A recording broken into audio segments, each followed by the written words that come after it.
back to fashion among the lawmakers. What's going on with men's ties these days? I mean, a rainbow coalition of fluorescent pinks and turquoises and odd shades of green and shimmering and, just sort of, I don't know what to say. I'm watching it on the news, and all of us have colored TVs now, I guess. And all I can see are the ties.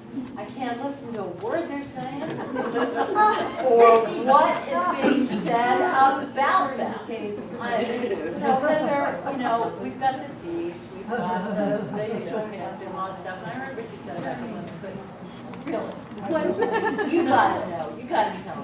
What's going on with this? They're showing your feminine side. Yes, I love that tongue in your cheek. I appreciate your sense of humor, and yes, won't it be nice when we get to a place where we're not judged by any of our externalities, that people look at us instead for our hearts, for our connection to people and each other, for our commitment to a core set of values, for how we want to make a difference and how we can prove that we have made a difference and have a great plan for that moving forward.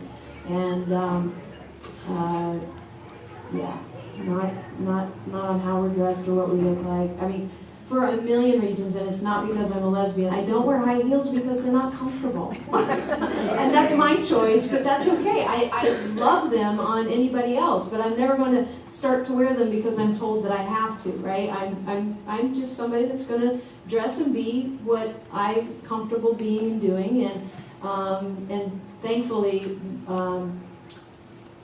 my dad is the most unsuspecting feminist you would ever meet. He is one of 12. He fought in Vietnam.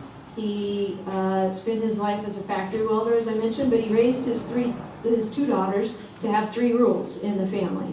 Have an opinion, stand up for it, and don't let anyone tell you you can't do something. And you always sort of work in there, especially a boy.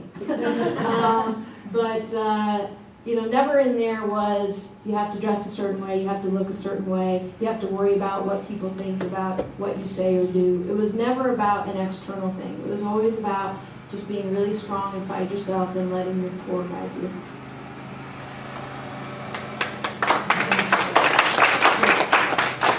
Since the last election, there's been some movement in Congress for them to work a little bit more together. In fact, that fell over when I listened to Lindsey Graham the other day, expounding upon the immigration law.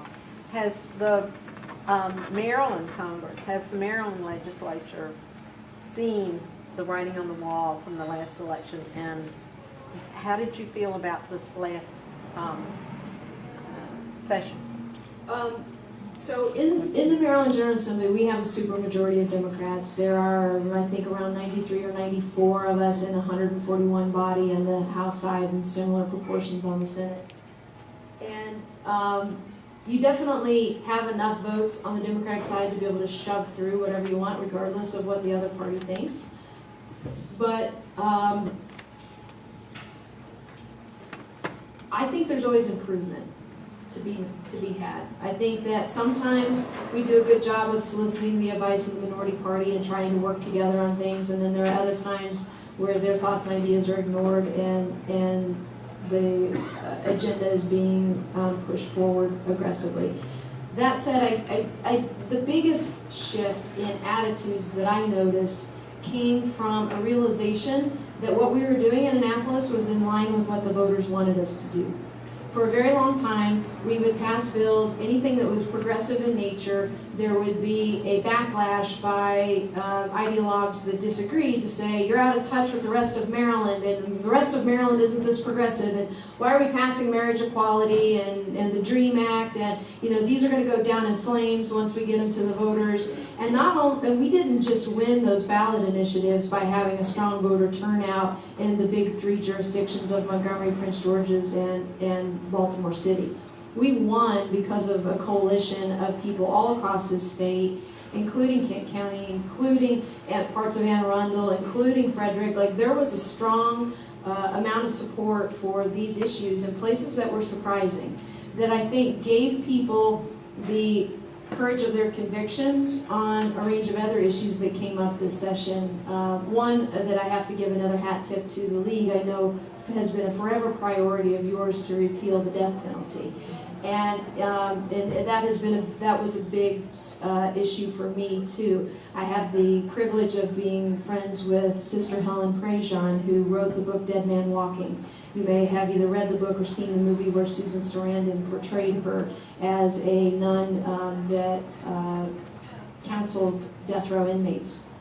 And Sister Helen and I co-authored an op-ed on repealing the death penalty at the beginning of the legislative session that appeared in the Baltimore Sun. But more importantly, she agreed to come with me to Annapolis one day where I set up a round of meetings with undecided senators on both parties where we could sit down and have a private conversation to try to win them over to get a repeal, enough votes for repeal lined up.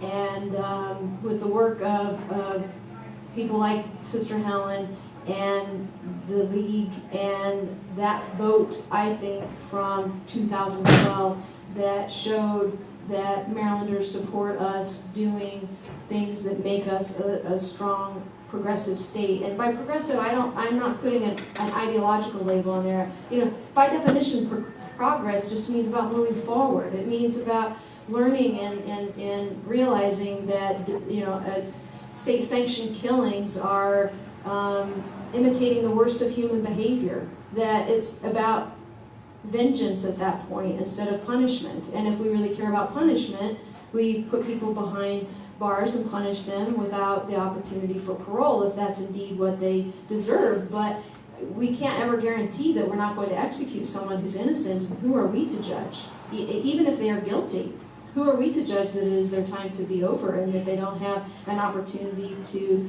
come to terms with, you know, their own actions and what they have to do here on earth before their time is up.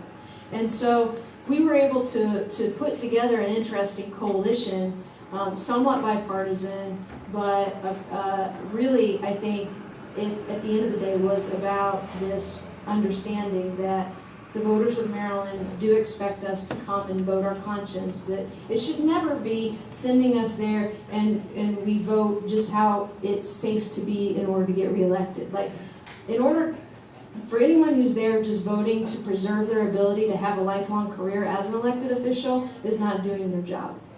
We're sent there to vote on what the right thing to do is, and if the majority of voters end up disagreeing with the decisions we make at the end of the day, they can elect somebody else, and life goes on.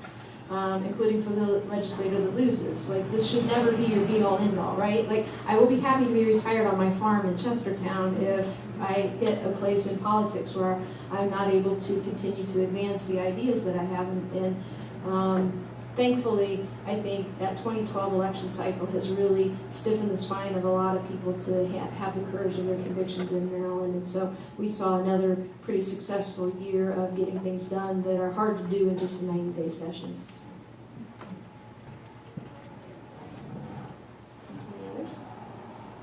One more. Thank you again. It's been